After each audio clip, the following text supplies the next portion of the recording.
Okay, so get this right. Imagine like bustling markets in Thailand or Indonesia, like centuries ago. And amid this like swirl of languages, you hear something familiar, something that sounds surprisingly like Odia. Really? Yeah, it's Odia, the language of Odisha in India. It actually found its way onto these ancient trading routes and left its mark in places you might not expect. And that's just a taste of what we're diving into today. Wow. This language, often hidden in plain sight, has a history full of twists and turns, ancient scripts, epic poems, even a bit of linguistic intrigue. Yeah, it's like stumbling upon this hidden valley full of life and stories that you just wouldn't find on any ordinary map. Most people, when they think about the Indo-Aryan language family, they picture Hindi or Bengali, right? Exactly. But Odia, it represents this whole other branch of the family tree, one that often gets overshadowed. Yeah. It traces its roots back to something called Odra Prakrit, which itself came from Magadhi Prakrit. Magi Prankrit. Okay, now that one rings a bell vaguely. Well, imagine like those early Buddhist and Jain texts, the ones that shaped philosophies, philosophies that are still around today. Magadhi Prakrit was the language they were written in. So we're talking about a lineage that goes back centuries to the very foundations of some major world religions. And here's where it gets even more interesting. Odia seems to have fewer influences from Persian and Arabic compared to its Indo-Aryan cousins. Hold on, why is that? That almost feels counterintuitive given the history of trade and cultural exchange in that region. It's a fascinating question, and while we don't have a definitive answer, it suggests a certain degree of resilience, perhaps even isolation at certain points in Odia's development. Yeah. This is a language that held on to its roots even as others around it were changing. Okay, I'm officially hooked. So how do we get from ancient Prakrits to the Odia that's spoken today? Well, like any language, Odia has been through quite the evolution. Think of it in stages, right? So we have these early inscriptions, like the Urajam inscription from 1051 CE.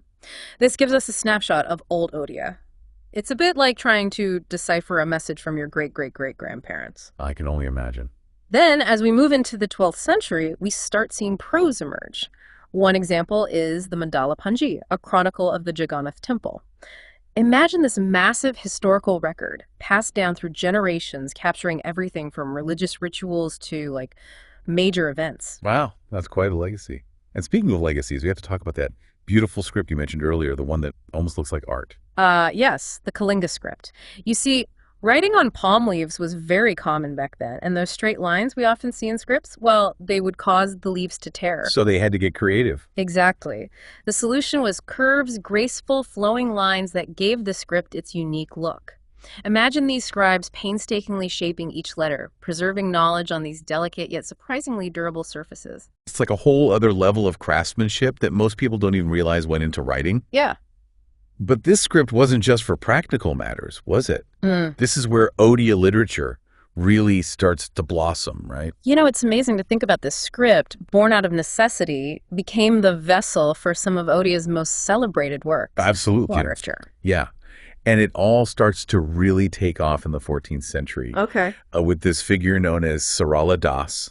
He's often called the Vyasa of Odisha. Right. He took on this monumental task of translating the epic Mahabharata. I've heard of the Mahabharata, of course. This massive story of gods and heroes and these epic battles. But translating something that epic, that's got to be more than just like swapping words, right? Exactly. Sarala Das wasn't just like translating a story. He was shaping a language. He had to find ways to express these complex ideas, philosophical debates, mythological concepts. All within the framework of Odia. It's like he built a whole new wing onto this grand literary mansion we've been exploring. So he's kind of like a founding father of Odia literature. You could say that. And, his influence paved the way for others. The 15th century ushered in the Panchasaka age, a period where Sanskrit literature heavily influenced Odia writers. Yeah. We're talking about figures like Balarama Dasa, Jagannatha Dasa, and others. 5 prominent poets who really left their mark. It's fascinating how Odia seems to, draw inspiration from these various sources while still forging It's its own distinct identity. It speaks to the interconnectedness of languages and cultures, doesn't it? Take the Gita Govinda, for example. Yeah. This incredibly influential text for Odia poetry, it wasn't actually written in Odia. Ooh. It was written in Sanskrit. Wow. But its themes, its imagery, its musicality, they resonated deeply with Odia poets and became woven into the fabric of their own work. So even when, borrowing or adapting, Odia finds a way to make it its own. Precisely.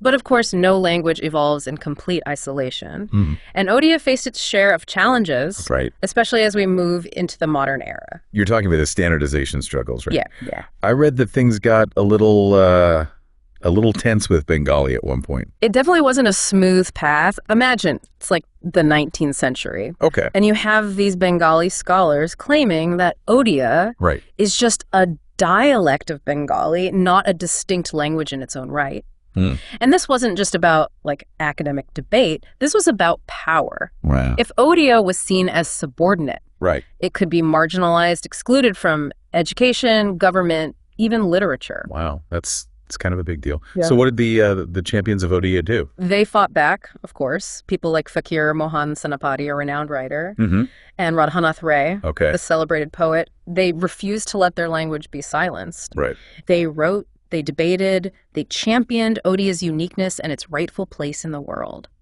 And it wasn't just about words. It was about identity, culture, the very soul of a people. I can only imagine how passionate those debates must have been. Oh, absolutely. And here's a curious twist to the story. Remember the printing press? Yeah. That marvel of technology that changed the way we consume information? Well, the first Odia printing typeset was created in 1836. Okay. You'd think it would closely resemble the handwritten script, right? That would make sense to me. But here's the thing, it didn't. For whatever reason, perhaps due to the printing techniques at the time, Right. or the influences of other scripts, the printed form of Odia actually ended up looking more like Tamil or Telugu scripts. That's wild. So you have this ancient language finally entering the modern world of printing. Yeah. And it takes on this whole new visual identity. Makes you wonder about the unexpected ways technology can influence something as fundamental as a writing system, doesn't it? It's a fascinating thought. But despite those challenges, Odia literature continued to flourish. In fact, 4 Odia writers have been awarded the Jnanpith Award, Wow. one of India's highest literary honors. That's impressive. Yeah. Okay, but we'd be remiss if we didn't talk about the many flavors of Odia, right? Yeah. Because like any living language, it's not just one monolithic thing. You've got dialects, each with their own quirks and charm. Absolutely. It's like taking that basic Odia recipe and adding different spices, different ingredients, depending on where you are. Yeah. You've got Balaswari in the north, Kataki in the central region, Ganjami down south, and Sambalpuri holding it down in the west. Right. Each one a testament to the diversity within Odisha itself. And this brings us back to those adventurous Sadhava traders we talked about earlier, the ones who carried Odia across the seas. Yes. We can't forget about that global connection. Yeah. Those traders, they must have been quite the sight back then, sailing off with their spices and textiles and quietly carrying their language to these distant shores. It's a powerful image, isn't it? And their legacy can be felt even today. Right. We can trace Odia's influence in pockets of Thailand, Indonesia, even further afield. It's mind-blowing to think that a language from a region that, many haven't even heard of could have such a far-reaching impact. And it makes you wonder how much more is there to discover about Odia. That's the beauty of it, We've only just scratched the surface. This deep dive has been a whirlwind tour hitting some of the highlights, but there's so much more to explore. The nuances of Odia grammar, Right. the evolution of its literature across centuries, the cultural traditions that it embodies. It's all there waiting to be unearthed. It's a bit like we've found this hidden treasure chest and we've only just peeked inside. I don't know about you, but I'm feeling inspired to dive a little deeper on my own time. And that's exactly what we hope for with these deep dives, is to spark that curiosity, that desire to go beyond the familiar. Who knows, maybe our listener will be inspired to seek out some Odia literature. Hmm.